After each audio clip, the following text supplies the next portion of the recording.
Quota باس میں 7 news کی خبر پر ایکشن لیا گیا۔ 7 نیوز نے اسسٹنٹ کمشنر کے ڈرائیور کو رنگے ہاتھوں رشوت لیتے ہوئے پکڑ لیا ہے۔ ڈپٹی کمشنر نے 7 نیوز کی خبر پر ایکشن لیتے ہوئے اسسٹنٹ کمشنر کا تبادلہ کر دیا ہے۔ ڈرائیور معطل کر دیا گیا ہے۔ مزید تفصیلات جان لیتے ہیں نمائندہ 7 نیوز رضوان کمبوز سے۔ جی رضوان بتائے گا۔ ہاں جی بالکل 7 نیوز کی خبر پر رشوت لینے والا اسسٹنٹ کمشنر کوٹا باس کا ڈرائیور عظیم بٹی کو ڈپٹی کمشنر ضلع بہاول نگر میں معطل کر دیا ہے۔ رشوت لینے کی خبر 7 نیوز نے نشر کی تھی۔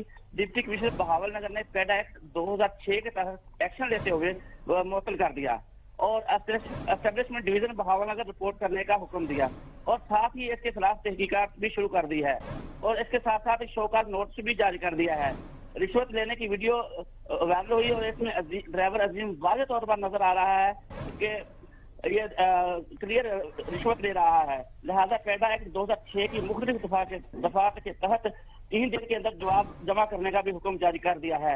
اس کے ساتھ ساتھ چیف سیکرٹری پنجاب نے اسسٹنٹ کمشنر کوٹا باس کا بھی تبادلہ کر دیا ہے اور اس کو اسٹیبلشمنٹ لاہور میں رپورٹ کرنے کا بھی حکم دے دیا ہے۔ جی ٹھیک ہے رضوان کمبا، بہت شکریہ آپ کا۔